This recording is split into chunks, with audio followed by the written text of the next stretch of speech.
So we are taking our final journey to La La Land today. We're not watching La La Land. That would be an insane choice. No, but yeah, that would be heavy. And I sobbed so hard during that film. It was kind of ugly, actually. Yeah, I made the mistake of taking our mutual friend there during the depths of a breakup, and it was an incorrect choice on my. We were like, a fun musical. Part. Yeah, that it was not. No, but welcome back to Queer Gals Watch. We're thrilled to be here. We're talking about one of my favorite films today. I'm very excited. Yeah, Leigh, as soon as we said we were going to do this like little series, Leigh was like, I don't know, maybe like at some point, like no pressure or anything, but we should do Independence Day. It's one of my favorite depictions of an American president.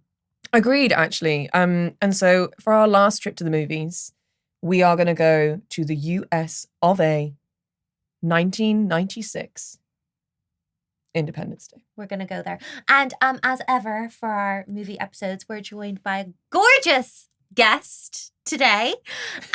You may know her from supporting the George Michael singers on their recent UK tour. You may know her as your favorite backup singer.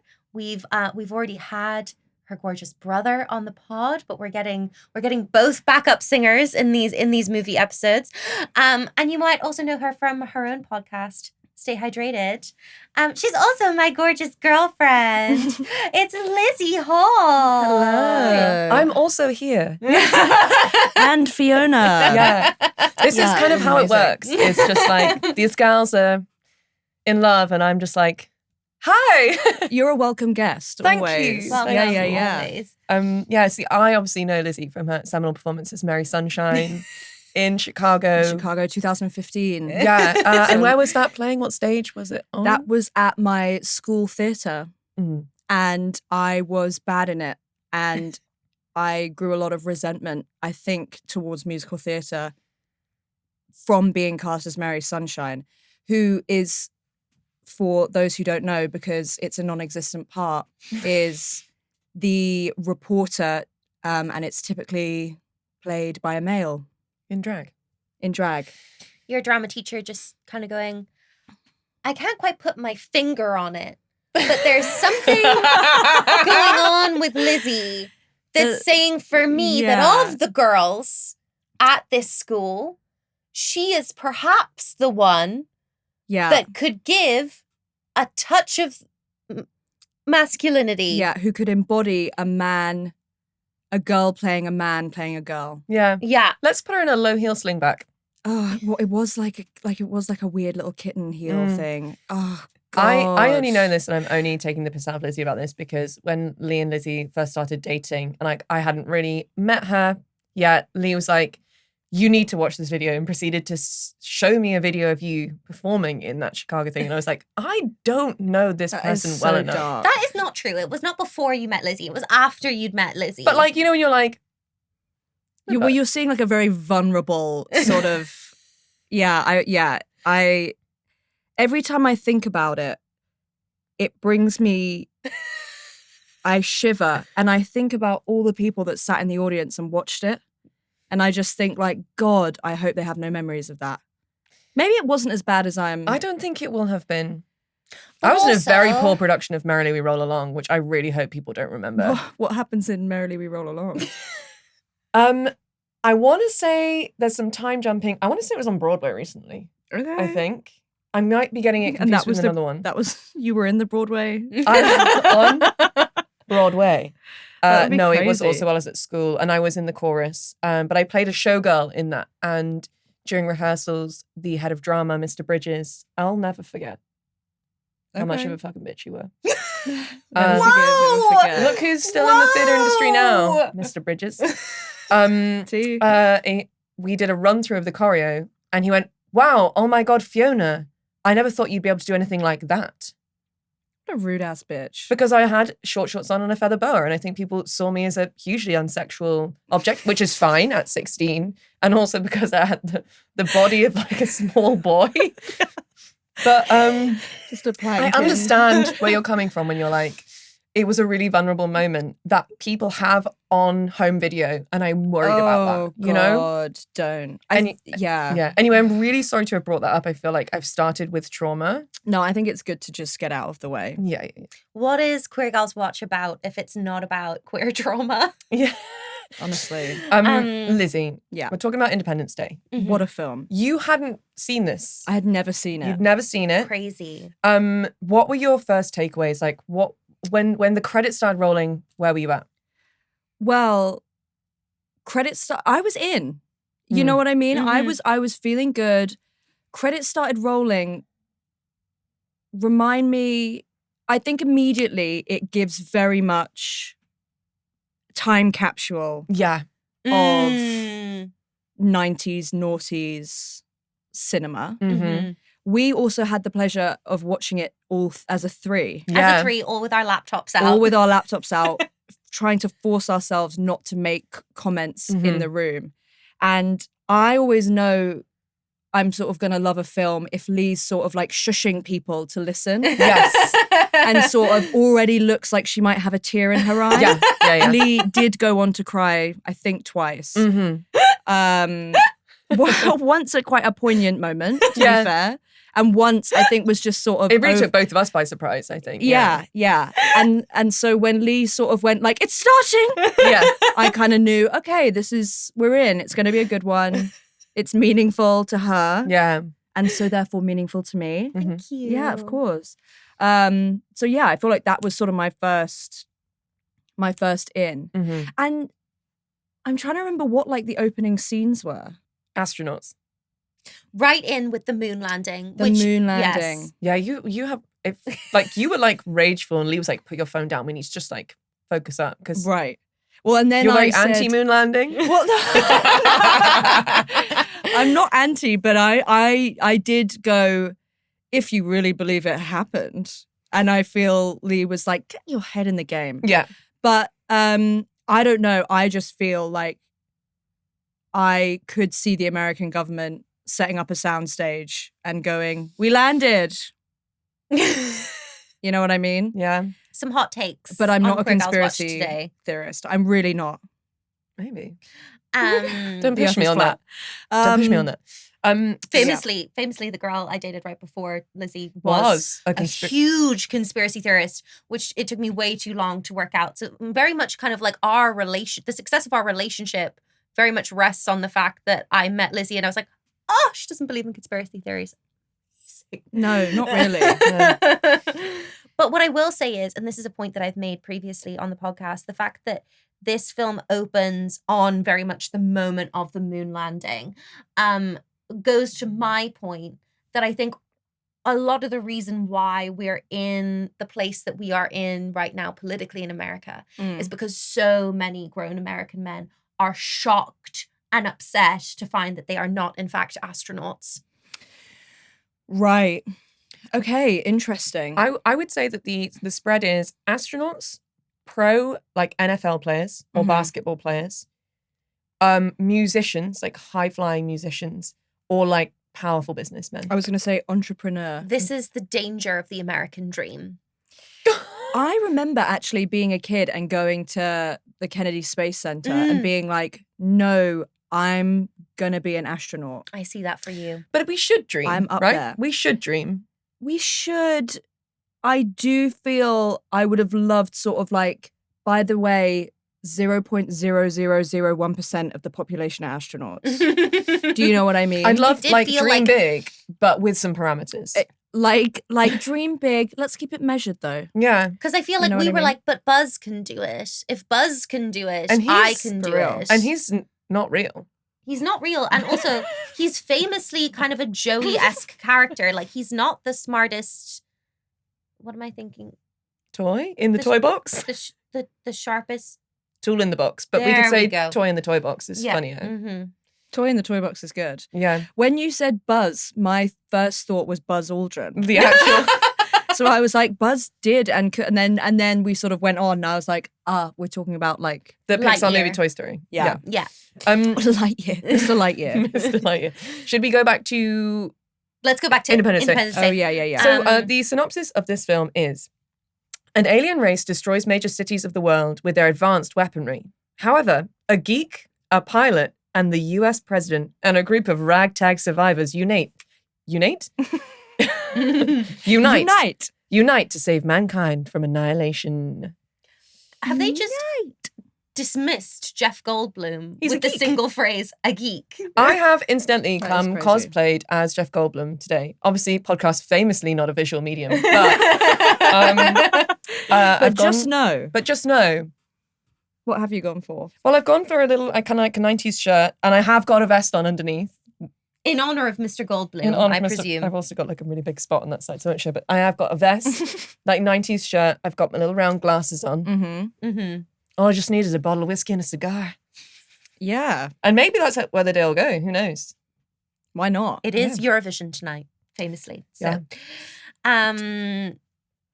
Famously known for cigars and famously known Bottles for of a whiskey. fat lady who sings at times. Who knows? Tea, go on. Yeah. Way to quit the Um, movie. Rolling it back round. Let's talk about the main characters. So Yeah. we have our geek and we have our pilot. Mm-hmm. Our geek is Jeff Goldblum. Yeah. Mhm. Our pilot is a young, handsome Will Smith. Mm-hmm. Iconic. Um, And for me, I know there's a lot of Prince of Bel-Air heads out there, but for me, in his seminal role, Okay.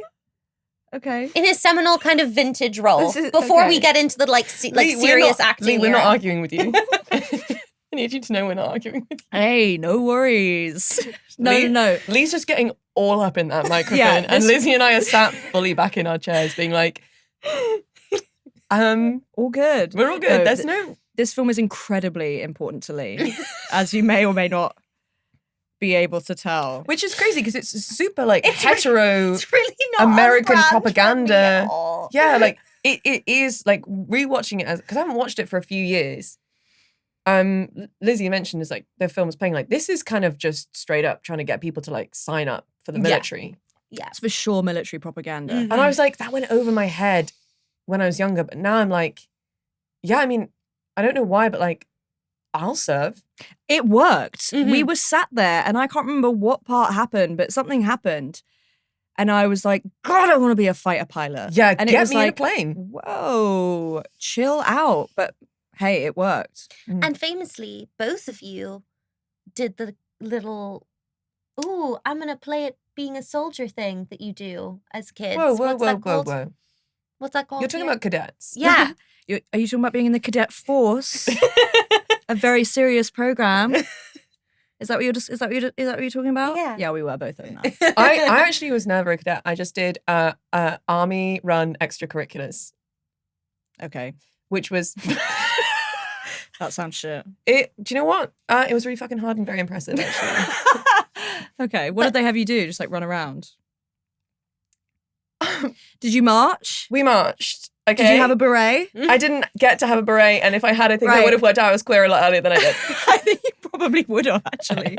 Honestly, getting dressed up in army gear and looking at yourself in the mirror with like a tight bun and a beret is like I'm a lesbian. Do you know what I mean? Oh, there it is. Got it. WLW. Yes. And I'm thrilled that you're not actually in the British military because I think that would have been a tough pill for my Irish granny to A swallow. deal breaker. Yeah. Yeah, that I Um, don't see that working out well, really. Mm.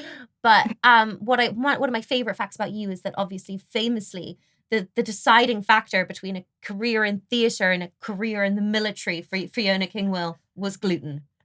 Yeah, Wow. you can't sign up if you're gluten intolerant. Is that true? Yeah, because they can't. Like if you're stuck in a tight jam, and they're like got to drop stuff to you. They can't be like, oh, is there bread. gluten rations? Is there gluten-free rations for our gal down there? No, you would literally. So like starve if to you have death. like any like food intolerances or like nut allergies and stuff, I don't believe. Well, in the early 2000s, you couldn't. So I was like, Yeah. damn, I guess I'll just have to make theatre instead. My second passion. My second passion. Okay, that's amazing. We were going to talk about the characters. and We then We were. I'm so distracted. sorry. I just yeah. But thanks for fanfaring us like that. It's Yeah. very cute of you. Mhm. So Will Smith is a fighter pilot, but he does want to be an astronaut. Mhm. He's trying to get into NASA, Mhm. and he gets a rejection early on in the film, but obviously gets his chance to go to space when he saves humankind. Yeah, Jeff incredible. Goldblum arrives looking great. Like his shoulders are so broad in this film. You were crushing. I don't know what it is. He's always like a bit sweaty and he's like a bit drunk. You kept saying that, and I was like, "That's everything I don't like about men." But go off. And hey, different strokes for different folks. Maybe that's just the bridge building that we needed to do between the lesbian and bisexual community. Yeah, you know what it I might mean? have been. The thing is like, I think, may I speak as a bisexual? Please. Please. I would say that like really broad categories of women I'm attracted to. Very narrow, very strange categories of men. Right. Like super niche. I can't even really fathom it. Right. Like, give me a generically handsome man. I'm like, honestly, like, not for you. Having like dry as the known desert you down there. For your entire... Okay, we're speaking candidly. Got it. May I? Oh, sorry.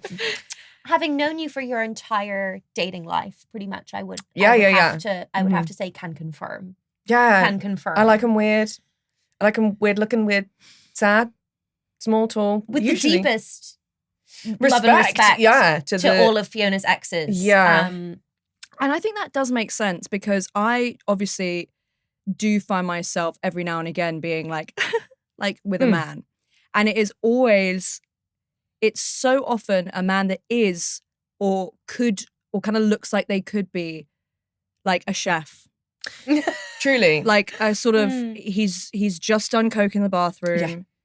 He's then served up like a gorgeous carbonara and now he's having a cigarette outside. I giggle. Yeah. So I do understand the very sort of niche kind of rare attraction thing. But women, it's like, you're all beautiful ladies. Yeah, basically. Yeah. Yeah. Received and understood. So Jeff was a big moment for Fi in this episode. Yeah. His character is much more than the nerd. His character's like kind of a hacker. Like it's kind of unclear what Jeff's job is. We kind of first encounter him in an office space, but it's unclear what that office does. He works, I think, for something to do with the satellites in cable television, I think is what I could glean, because his ex-wife was like, oh, like you could have been anything and you worked for cable TV. Right. Damning from her. But I think, so he went to MIT and studied something at MIT, has been working for cable news, I guess. But deep down could hack into alien software, just like no prob. And fly to space and back. Yeah, like it's super chill. So kind of rock and roll from him, just to be like, I'm hugely talented, but I'm underachieving on purpose despite my ex-wife. And what I will say to our West Wing fan listeners, I do believe that David, as Jeff Goldblum is named in this film, walked so that Toby Ziegler could run in the West Wing. Yeah. If you're talking about like strong Jewish men, who are like very outspoken, but also like not the clear sex symbol, but nonetheless gravitas. You know, enjoying a scotch, enjoying a cigar, scotch, enjoying a pithy remark. Yeah. Still deeply in love with his ex-wife. Yes. The same, really. Let's talk about the president. Okay. As I think Leigh's right. As far as like movie and TV presidents go, the president in Independence Day, top tier. Yeah.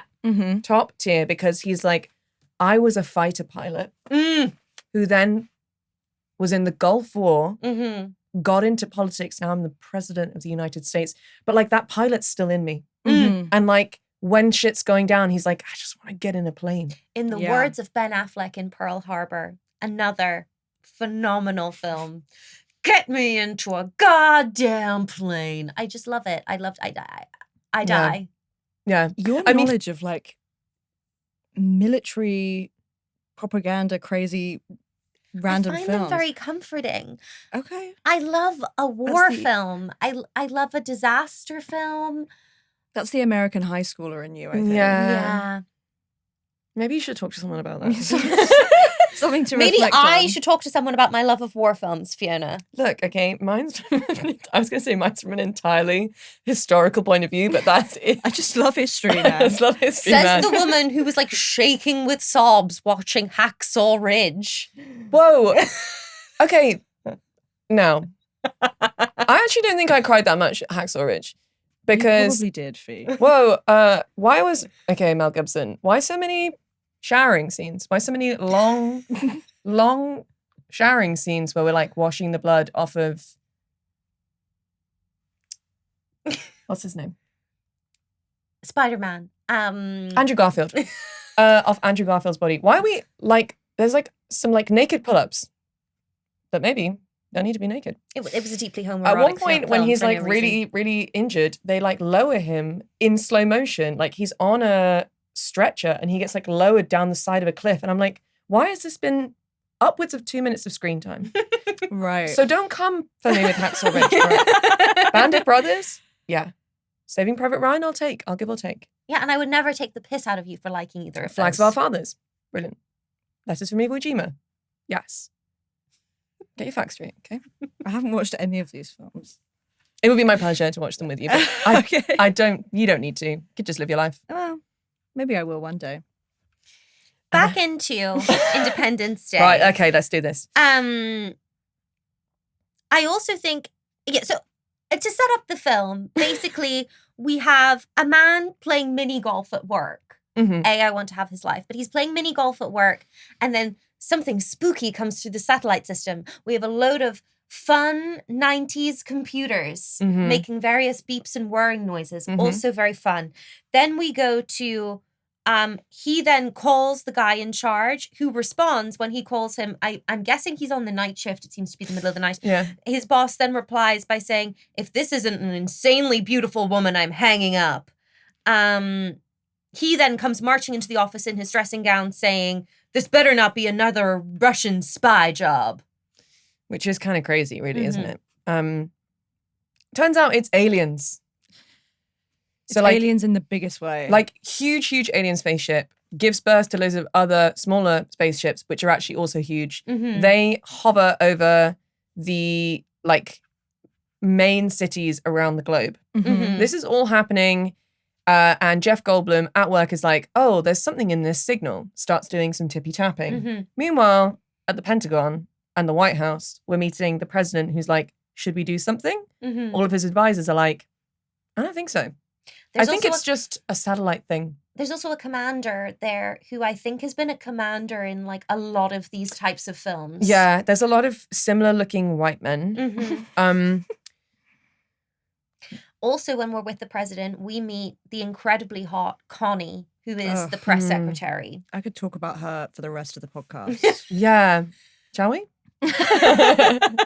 Let's do it. There's a certain genre of like hot 90s women that I'm going to say includes like the mum in Home Alone, the mum in Miracle on 34th Yeah, Street, God, she's Yeah. gorgeous. where they She's just, beautiful. they all have like a touch of auburn in their hair. There's an impeccable blowout. And then they're just in like a gorgeous skirt suit. And they are all, Connie and those two movie mums are like the woman that I wanted to grow up to be. Mm. Because it's skirt suit all the way through. And then at some point in all of the movies, you'll see them in a jeans, Yeah, tee, and plaid shirt Yeah. combo.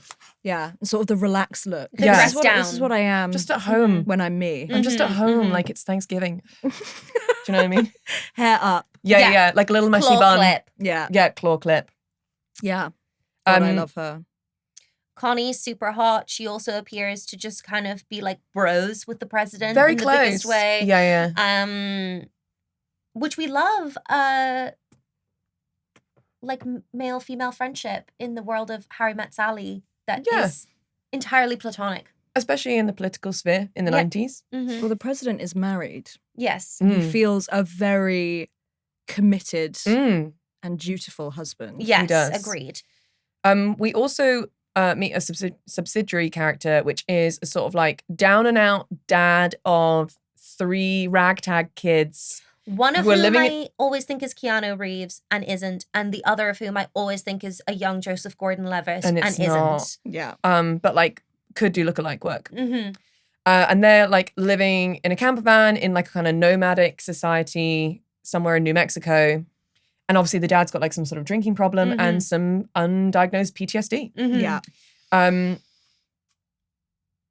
We find out pretty quickly the PTSD is because 10 years ago, he claims he was taken up on an alien. Not Vietnam. Vietnam he was fine with. Vietnam he walked away from. It was the alien Unscathed. experiments. It was the alien Aliens did experiments on him. But that'll come back around at the end. Jeff Goldblum works out that actually the signal that is being passed across is a countdown to what he believes to be detonation. Yeah. So Connie's his ex-wife. Fun. Tries to call her. She's not picking up. So he and his dad, Julius, other standout Absolute star of the film. Really Julius, fun. get in their car and they drive from New York to DC to be like, we've got to get people, like, you need to know that big kaboom's coming. Mm-hmm. We also, I do just need to mention, because he is about to die and he is absolutely stunning.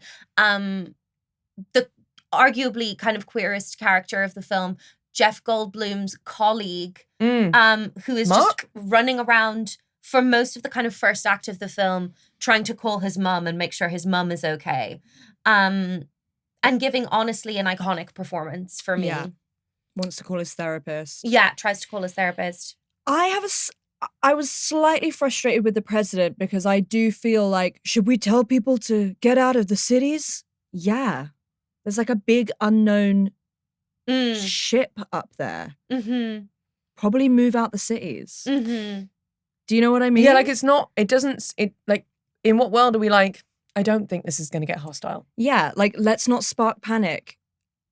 Too late. You're panicking. Like, Too late. get them out. Do you know what I mean? Yeah, it does kind of feel like, okay, like we don't want to cause a panic. I think the fact that there are huge spaceships over every major city in the world probably has already crossed that threshold. Get them out of there. I have to say, the depictions of New York City panicking did feel very real to me. Yeah. They did. And so after that part that you were just talking about, which that character, Mm-hmm. what happens next? Well, we're flip-flopping between New York, DC, and then wherever Will Smith's airbase is, which I think is near the sort of New Mexico. Yeah. I'm going to say New Mexico. I think, so yeah, Will Smith is based in LA, I think. Yes, in LA. In LA. He's in LA because the First Lady is also doing some sort of press tour in LA. This is how we're interweaving all the narratives. So Will Smith he's like, something bad's going off. I'm supposed to be off on holiday, but I'm going to head to my airbase. Supposed to be at a barbecue for the holiday, for the 4th of July, but got called in. He's living with his girlfriend, Jasmine. Icon. I love her. Yeah, like real standout character, especially on a rewatch. And her son. Her incredibly, incredibly cute son. And their golden Labrador, Boomer. Also icon. Key character. Had some some of the biggest like moments in the film. Some of the biggest cinematic moments. Jeff Goldblum gets to DC in the nick of time because it's time to blow up some stuff. Mm-hmm. So the countdown runs down, the spaceships, kaboom, what's underneath them, which is like LA, DC, New York. London. I was about to Paris. say a classic Rome. moment that I feel happens in all American disaster films where they're like, London already gone. We've not even had a moment of London going, but London's already fucked. So just forget about England. They're gone. They're underwater. Yeah, It's go time. America is very much kind of like leading this sort of like campaign at the moment for the world, which is fine. Well, leader of the free World. Not anymore. What I will say is, as we're kind of kabooming New York, there's some truly, truly phenomenal performances from background performers kind of running around New York in panic. Yeah. There's an incredible kind of like, I don't want to say this in a way that's going to sound like I don't want it to, but an incredible kind of cascading rear-ending of cars that happens, which was a beautiful sight to see. Yes, really good stunt work that day. Yes. People turned up to work. Absolutely. Big budget. I can only imagine the shoot days where they had to just have like hundreds of people running around screaming. And like cars being flipped. Yeah. Yeah, it's kind of crazy. And the same thing's sort of happening in LA. Jasmine's trying to get out of the city to get to the airbase because Will Smith's been like, if shit starts kicking off, come to the airbase. Yeah. We'll keep you safe. And which is where we see Boomer the dog's big moment. Yeah, because as the kaboom is happening and the sort of firestorm is sweeping through LA, Jasmine and her son and Boomer are in a tunnel. There's no way out. No. Everyone's running. Jasmine says, let me switch on. Let me think outside the box. Let me assess my surroundings. There's a little kind of mechanical closet. So she's beating the door down. Slay. Kid in arms. They're in there and she goes, Boomer! Boomer then gives the performance of a lifetime. Honestly, for me, an Oscar-worthy moment. Yeah. A hero's moment. One of the greatest moments in cinematic history for me, as Boomer sees his mom calling him, jumps atop a car, and then is like, the fire is coming behind me. I'm going to make a flying leap off of this car and into this mechanical closet just in the nick of time. Move over, Toto. Move over, Lassie. Move over that dog from The Artist that everyone talked about for ages. Oh, yeah. What? It's all about Boomer. It's all about Boomer. He was incredible. I'm so glad he lived. Should we talk a little bit about Will Smith's attack of the alien spaceship that he does with his buddy Jimmy? His buddy Jimmy. Jimmy. Kind of problematic. We weren't sure. We weren't sure about Jimmy.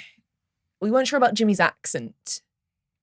Yeah, it felt a little forced. It felt a little not true to his race. Correct. Yeah. But hey, he was a good friend to our boy Will. Yeah, he was. They kept calling each other Big Daddy, which was sort of another hurdle. Yeah, that we crossed as a trio. Yeah, yeah. Yeah, they go to attack. They send 10 fighter pilots in there, sort of their 10 best. To fire some rockets. Oh, shock, surprise, they have shields on these amazing space futuristic things. Yeah, and then they kind of keep going. So they fly around trying to get him, trying to get shots off at the big spaceship. It's not working. It continues to not work. People are dying. They're getting killed off all the like little flies. Spaceships have come out now. All the baby spaceships have come out, and it's very Star Wars. Suddenly we're in Star Wars for 10 minutes. Suddenly we're in Star Wars. And then Will Smith, they try and get away. Will and Jimmy. Jimmy does a crazy. He tries to do a barrel roll or something, but he's freaking out, and he tears his mask off, and then dies in a fiery crash. It's pretty brutal. And you're also sort of why'd you do that? But fine. But hey, Jimmy's choices are his own. Jimmy's choices are his own. And then Will is in a one-on-one with one of the baby spaceships trying to escape it. Causing such quotes as, "Oh no, you don't shoot that green shit at me." Period. Which I enjoyed. And then when the spaceship, he kind of outmaneuvers the spaceship and it crashes, and he bails out of his plane and lands with his parachute, and he goes over to the spaceship and opens it because he's super mad, obviously, because Jimmy's dead. And there's a little jump scare as the alien kind of comes out, and then he just fully punches it in the face and just goes, "Welcome to Earth." Are we in a post Men in Black world at this point? Or I don't think this so. Is pre Men in Black? I feel like Men in Black feels like 2001, doesn't it? So I feel like this is very much Will Smith's kind of Men in Black audition. Yeah, and this kind of he got the role like that. Yeah, it was tea. It was so good. Yeah. Yeah. What I will say is, I think it's important for the listeners to know, famously, me and Fee have a shared Google Doc for the podcast. Lizzie insisted on having her own separate Google Doc so that we could not steal her ideas for commentary on this And guess film. what you still managed I to do, did Lee not. Douglas? You did! And this I is what I literally- had for 2 hours. I look over to my right. I see Lee's little eyes looking at my laptop as I'm writing down something hilarious and unique. I look over. She's writing it down.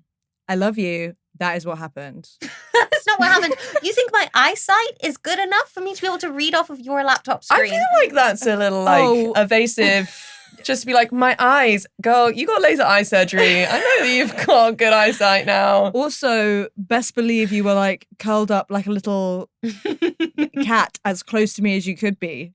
You know what I mean? What? So I wanted to be close to you. So shoot me. You're getting a little defensive. Yeah, for someone who's so innocent. Yeah, for someone who can't see. Moving swiftly on. What I will say is we're now into okay. We're gonna now explode DC. We need to get out of the White House. We're out. That's happened. But I would just like to say a quick moment for as the White House is exploding, we see Air Force One flying away, Yeah. just missing the explosion. It's a beautiful shot. In the firestorm. All of the special effects and pyrotechnics of this film are Pretty stellar. good. They've really and they held up. stand up 20 years later. Yeah, for 1996. I mean, I love, so Julius and Jeff Goldblum have got on Air Force One. And I love the little character note that Jeff Goldblum has air sickness. I think that's so fun. Air Yes, sickness feels oh. like a real throwback for me. It feels really vintage. Do people get airsick anymore? I think so. I think planes are probably a lot Smoother now. Smoother. But like motion sickness, yeah, for sure. I get Mhm. car sick. We then get into this whole discussion. A moment for car sickness. Thank you. Yeah, Lee? Lee's like, we're moving on. Anyway, We now get into this whole discussion of whether we just nuke the aliens, which is such an American discussion.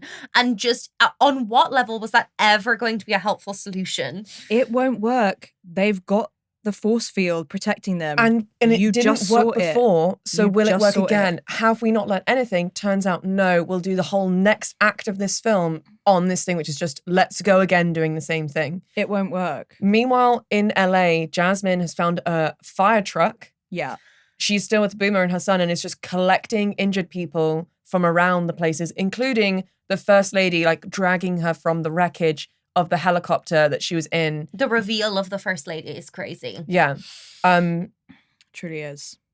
I will just say a moment for Jasmine as a feminist icon. In the words of Reba McEntire, a single mom who works 2 jobs. Yeah. She's, as she says to the First Lady, you know, she's like, oh, he's not my kid's dad, but I was kind of hoping he wanted the job. So, you know, It's her and incredible. Will are like dating, you know, they're pretty vibing. serious. They're pretty serious. He's like thinking about proposing. He's gotten her a hideous dolphin engagement It's ring. really awful. Which is such a classic heterosexual male thing to do, to be like, she once said that she liked dolphins, so I'm going to base the entire engagement ring around the fact that she once said that she liked dolphins.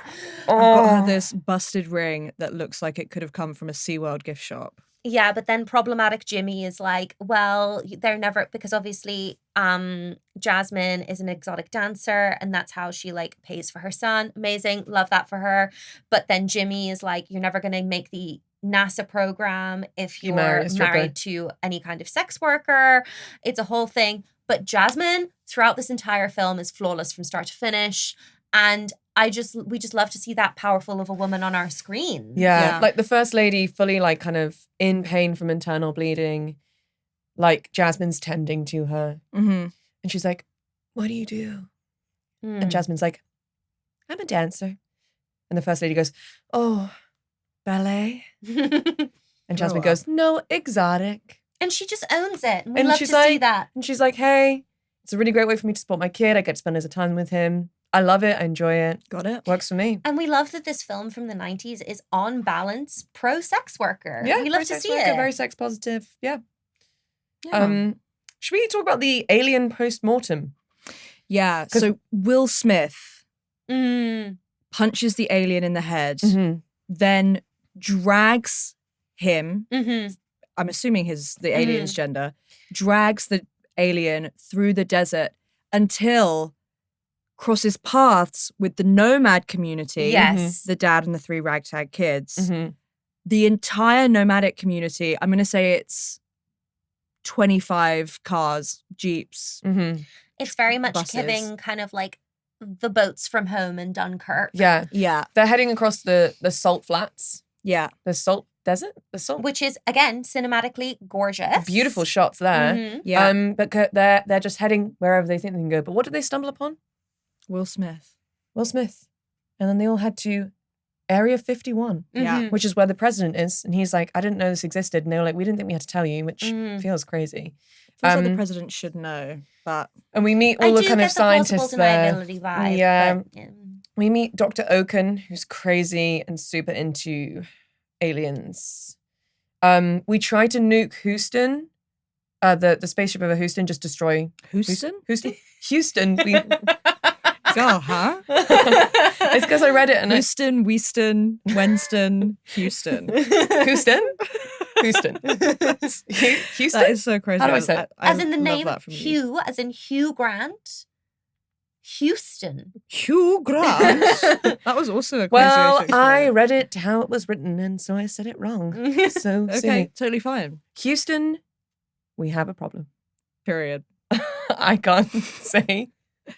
Wait, one more time. Houston. Houston. Am I saying it right now? Yeah. It ceased to have meaning to me. H-U-S-T is how you match. Oh, no, because you'll say Huston. Thank you. Yeah. Hugh as in the name, actually. is Yeah, what it and makes then sense. stun. Mm-hmm. Yeah. Cool. I'm gonna get that wrong again. That's I totally think. fine. We won't question So we're it here. again. We're like an hour into the film. We can't nuke them.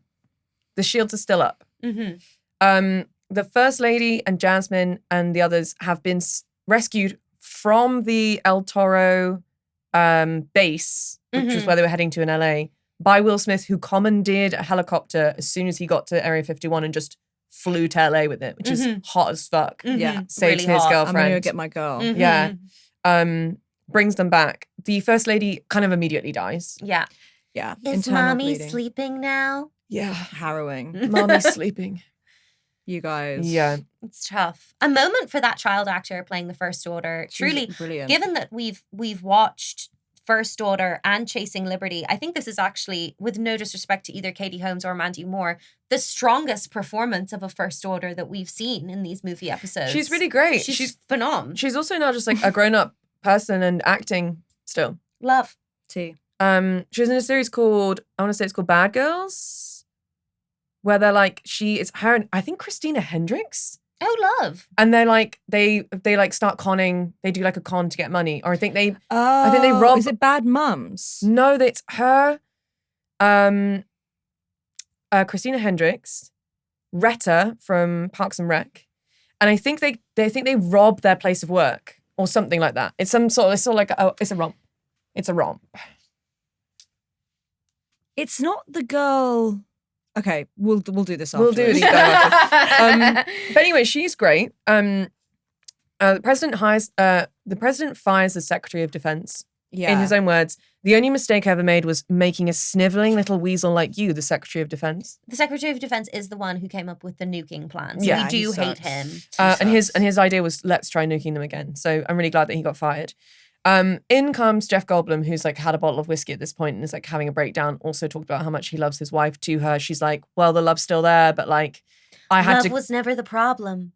And in that moment, we kind of hear throughout the film that Jeff Goldblum has never taken off his ring. Mhm. Yeah. And in that moment where they had that conversation, he's a bottle deep Mhm. and she's like, love was never the problem. Mm. And she was like, I'd wear the ring too, Jeff. Yeah. I'd keep it on too. She's so hot and so compelling. And she's like, it was the opportunity of a lifetime. It wasn't just a job. And I was like, yeah, go be press secretary. Because That's only honestly, going to happen once. I don't know that we get CJ Craig without Connie. No. And I will say, if I may, that I don't think the story they're playing is that Jeff was like, you shouldn't have taken the job. I think Jeff was like, it was too much to be your husband and be married to the press secretary. Mhm. Like, I wanted it for you, but the reality of it was too much for us. Yeah. Yeah. Mhm. Incredible. And And it's right after that scene, he has a chat with his dad, and his dad says something about him having a cold. Mhm. And Jeff Goldblum goes, oh my God, we need to give the mothership a virus. because it's 1996. And a virus was the scariest thing when Yeah. it came to IT. Because we're pre the millennium bug here. Right. What I do love is that for the whole film we've been talking about how the aliens are like so technologically advanced in comparison to human beings. You know, they're like just light years ahead, but they do still have 90s ass graphics. Yeah. They do. But we were saying they have touchscreens, which Yeah. at the time was like That's- unimaginable. yeah. And now that is just our truth. Life. Run of the mill. Yeah. So They Jeff have them Goldblum. in Leon, you know. Mhm. Anyways. Lee, excuse me. No, just kidding. Lee. Oh my God. It's like you're in the movie.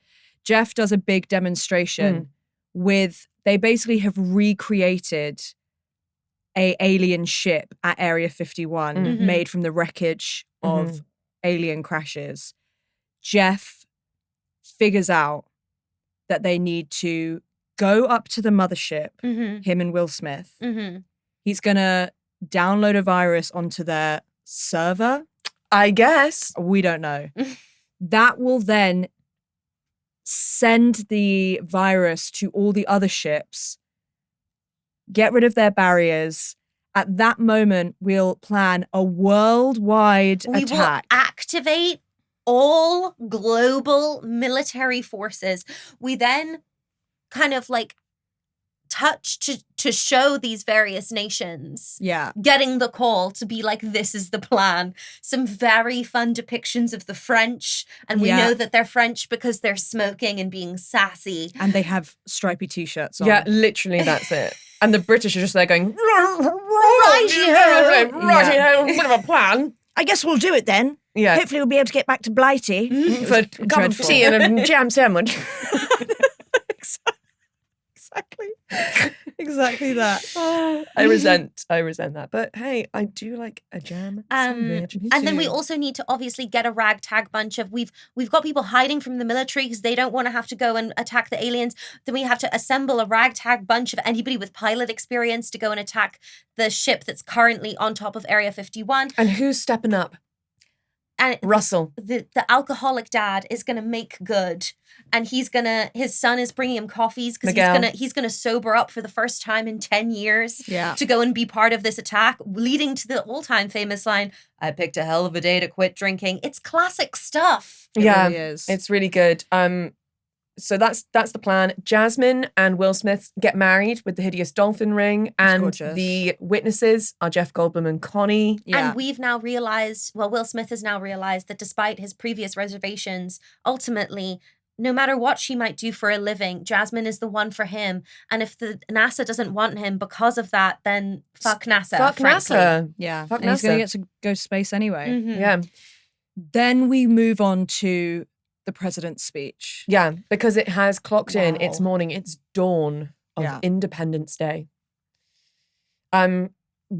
Would anyone like to give a dramatic reading? I'm happy to. Happy to oblige. If Would you I like mean, to don't give make- it to us? Would you like to give it I mean, to us? don't make. I mean, if I must. Yeah, go for it. Obviously typed this out in preparation. God. Good morning. In less than an hour, aircraft from here will join others from around the world, and you'll be launching the largest aerial battle in the history of mankind. Mankind. That word. Stop it, Lee. I'm being really important. That word should have a new meaning for all of us today. We can't be consumed by our petty differences anymore. We'll be united in our common interests. Perhaps it's fate that today is the 4th of July, and you will once again be fighting for our freedom. Not from tyranny, oppression, or persecution, but from annihilation.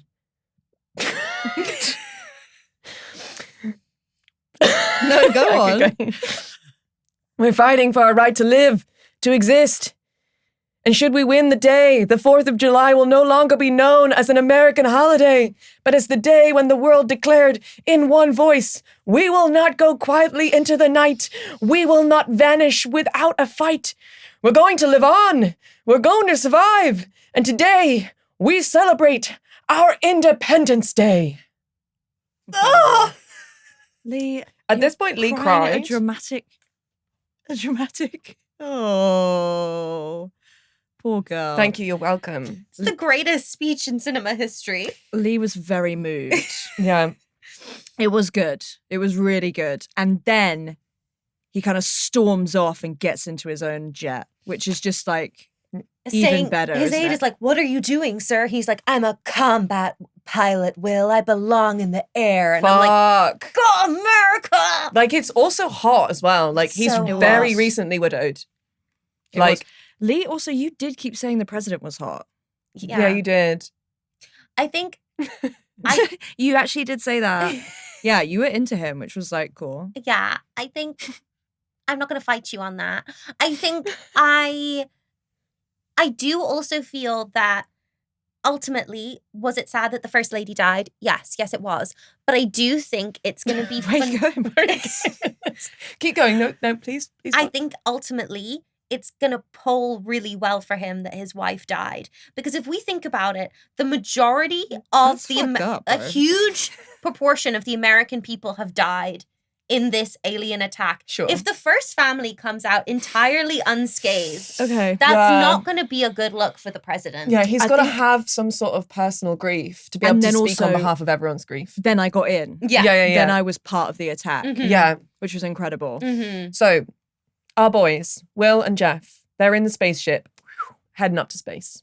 They've got a big nuke with them to take out the mothership. Mm-hmm. Yeah. And Jeff has his laptop. What more does a gal need? Exactly. Down on Earth, we're prepping, we're getting ready, we're getting into planes.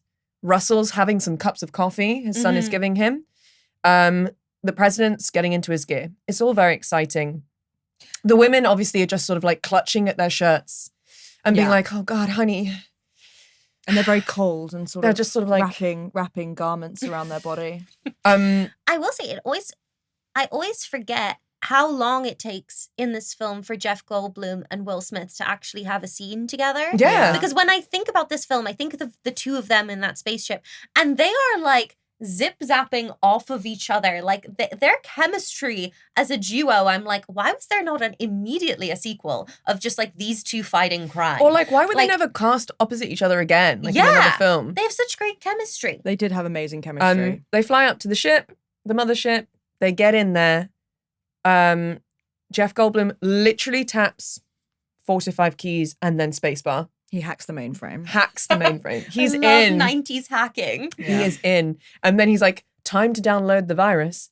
Clicks enter.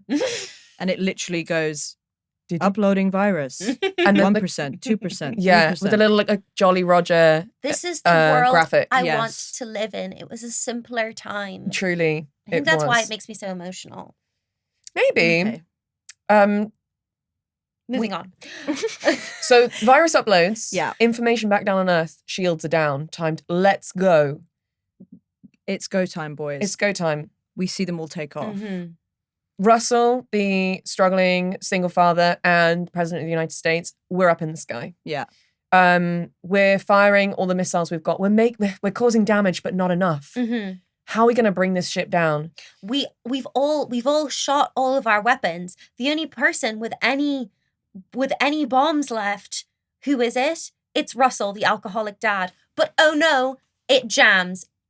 This is just absolutely classic cinema. It jams. Russell, now the deadbeat dad, must sacrifice himself to Yeah. save humankind. And it's a very quick decision, isn't it? He Mhm. Yeah. goes, He takes one look at the Polaroid of his kids in his little fighter pilot chamber. yeah. Mhm. And he goes, do me a favor.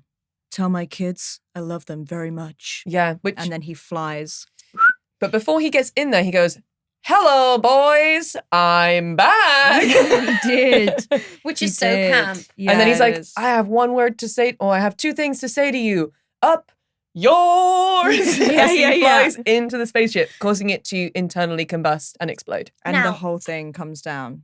They just do not make movies like this anymore. This film should be like taught in screenwriting courses of like, this is classic Hollywood cinema. And do you know why? Because it's a little bit camp. And I have so much of but this is why I'm on my boycott of Christopher Nolan films. Right. Because There's no camper either. he took all of the fun out of Hollywood cinema. I'm sorry, but he did. Now boy films are just so devoid of any fun. And you have to take like a PhD in it to even understand the basic plot. I think you're correct. And I think my issue with I like the use of boy film. I think that's very boy cinema, if you will. For me, it's making films that no one understands. But lads are like, and by lads I mean kind of like cis men. Hetero cis men are like, I don't understand it, but I'm going to say that I do. And then I'm going to read online what other people think. And then I'm going to verbatim that back to everyone else in my life who's like, I didn't really get it. Christopher Nolan makes films for men to mansplain to their girlfriends, and that is a hill on which I will die. And there's always a dead wife. Or like a sort of estranged wife that's caused the man some trauma. Anyway, I could talk about this, but what I will say is, meanwhile, we're up in the mothership. Yeah. Virus downloaded, kaboom's happening down on planet Earth. Time to set off our nuke. We fire our nuke, smashes into the center of the ship. We then have like 30 seconds to get out of the mothership. Yeah. An onslaught of baby spaceships. Very high stakes. The boys are like loose in their seats. The seatbelts are off. They've got cigars in their mouth. Are they going to make it? By the way, that this alien spaceship that they're in came equipped with human-sized seatbelts. Yeah. I'd literally never thought about that. It's outrageous. Aliens are just very similar size and shape to us, and they also take care of themselves when they're traveling. They also believe in health and safety. We like get out of the mothership just in the nick of time as it's like shutters close, and then kablamo. It's over. Big explosion. Back down on Earth. We're back on the salt plains. We're in a big army Hummer, like top down. The gals, Jasmine, Connie, they're in their plaid shirts, sunglasses on, Boomer, the sun. We're like stood up on the back, like looking. We can see the wreckage of the landing of the spaceship that Will Smith and Jeff Goldblum were in. Are the boys okay? And then like through the dust, strutting. Both with actively lit cigars. Are our heroes. The swing in the hips. Now that's the kind of masculinity I can get behind. Do you know what I mean? It's incredible. Is the swing in both of those men's hips in that shot. Unbelievable. Their wife and ex-wife run to them. They kiss. Everyone's back together, I feel. Yeah. And that's kind of like the end of the film, really. Yeah. Shall we to the rapid fires? Yeah. Let's do it. Best fashion for you, Lizzie.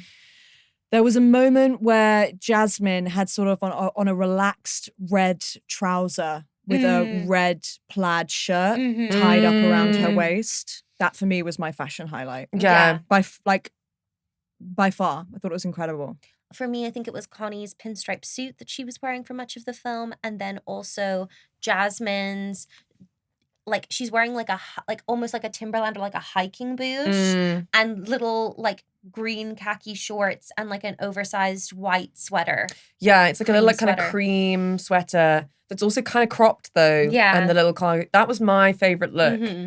But I think for me, it was the urge to merge energy of Jeff Goldblum and Connie when they were both wearing they were both wearing slacks, they were both wearing white vests, and they were both wearing plaid shirts. And I think the thing is that I'm attracted to both of them. Yeah. It's a Brendan Fraser, Rachel Weisz mummy situation for me, which is that I want both Connie and I want Jeff. Brilliant. A bisexual heaven. Yeah, it's great. On everyone's happy. Queerest moment that never intended to be queer of the film. Every moment that Connie was on because I fancied her so much. Amazing. Great. Beautiful. Yeah. I'm going to say either David's boss and or colleague who was just obsessively calling his mother And and his also therapist, called yeah. his therapist to be like, for $300 an hour, you can put me through to his place in the Hamptons as bombs are dropping. Yeah. Incredible. For me, it was a moment after Russell had flown into the plane, sacrificing himself, where Miguel, his son, who's down on the ground, Oh was my like God, watching like things happen, and the news came through to like the ground crew that like basically Russell had like sacrificed himself, and like Miguel runs forward and he's like, "That's my dad!" And this big soldier who's kind of been very present throughout the film, like one of the president's aides, is like, "Your father is an American hero." And just the way that they look at each other and this guy's hands on like Miguel's chest, I'm like, whoa, I think that's a love story. That was a bit queer. Yeah. It was kind of gay. It was. But like in a really gorgeous way where I was like, yeah, maybe like there's a story here where that man's like, I'm going to take care of you now. Arguably more sexual chemistry between those two men in that moment than in the entirety of Red, White, and Royal Blue. Oh, God, Red, White, and Royal Blue. Yeah. Man, I feel like a man. If this isn't an insanely beautiful woman, I'm hanging up. Also, the smoking of cigars throughout. Yeah, I think I think mine actually goes like, it's not an overly masculine moment. I mean, obviously the whole speech, like the 4th of July speeches. Right. But for me, it's not an overly masculine moment, but it's from Julius, Jeff Goldblum's dad, where he's talking about Connie and his son. And Julius says, there's still love there, I think. And Jeff goes, love was never our problem. And Julius goes, all you need is love. John Lennon said that. Shot in the back. Very sad. You did love that.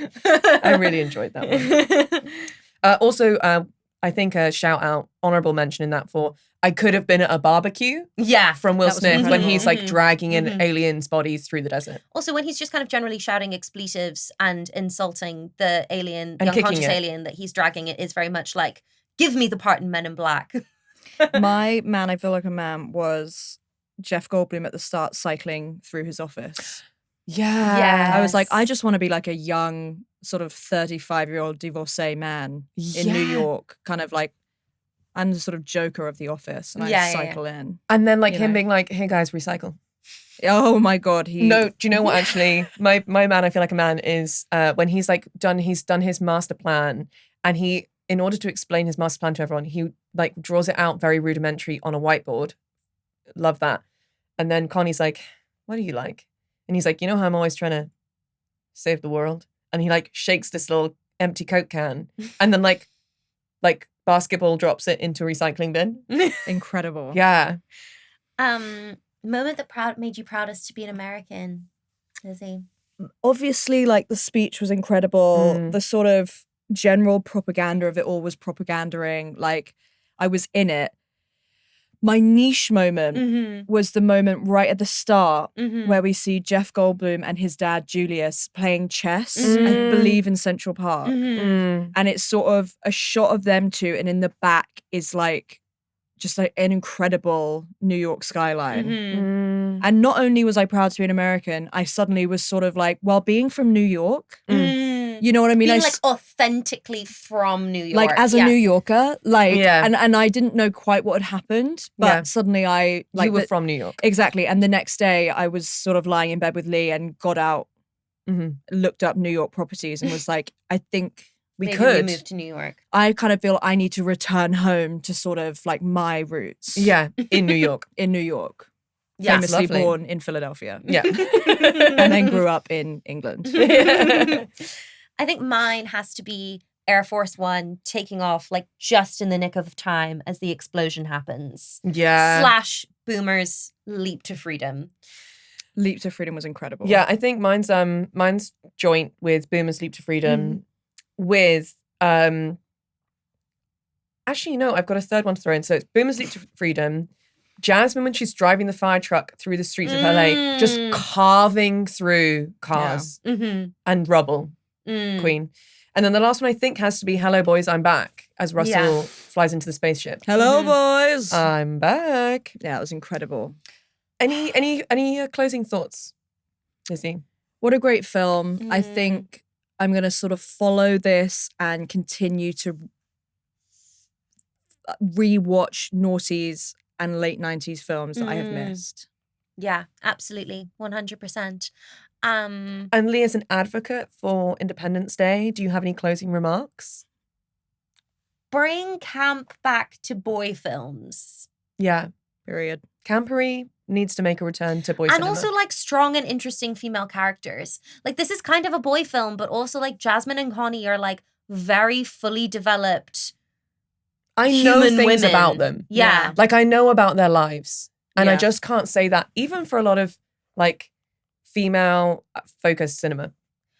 Also a moment for Jasmine's friend from work who goes up to the top of the skyscraper with the sign saying, "Welcome, make yourself at home," and immediately gets killed. Yeah, I know. Feel for her. Yeah. Yeah. I was like rocking with her when she was in the thing in the dressing room. I was Yeah. like, she's so fun. And then when she went up there, I was like, yeah, you're gonna die. Yeah. Mhm. You've Like, made are a you terrible crazy? choice.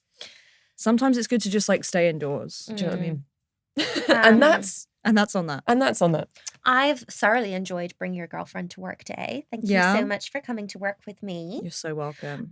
Where can people find you on the internet and support you? Good question. Me and my brother have a podcast called Stay Hydrated Mhm. with Chris and Lizzie, available on all streaming Mhm. platforms. You can find me on Spotify, Elizabeth Hall, for music, For Queer Gal Bops. for Queer Gal Bops. And my Instagram is Elizabeth Hall, but with 2 Zs. So Elizabeth Hall. Mm-hmm. And that's where you can find me. Gorgeous. Gorgeous. We are Queer Gals Watch. Wherever you get your socials, you can email us queergalswatch@gmail.com. Also, feel free to check out our Patreon because that's the reason why we're still able to make this podcast. So we really appreciate everyone who supports us on there. Thank you. And thank you for indulging us in these movie episodes. We've had a great time. We're recording them all in bulk before you've listened to any of them. So it may be that all of you are like, please, can we get back to the West Wing? In which case, we absolutely will be getting back to the West Wing very, very soon.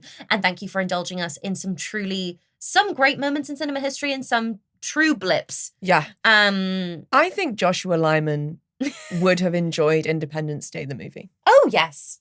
Oh, yes. Mm-hmm. I think he would have pretended to be better than it, but deep down he would have seen it twice in the cinema. And he would have Right. been like, I could have been a fighter pilot like Will Smith. And everyone would have been like, no, Josh, you can't. Correct. Well, gorgeous. See you next time. Lee, I'll see you back in the West Wing. See you back in the West Wing. Bye-bye now. Bye.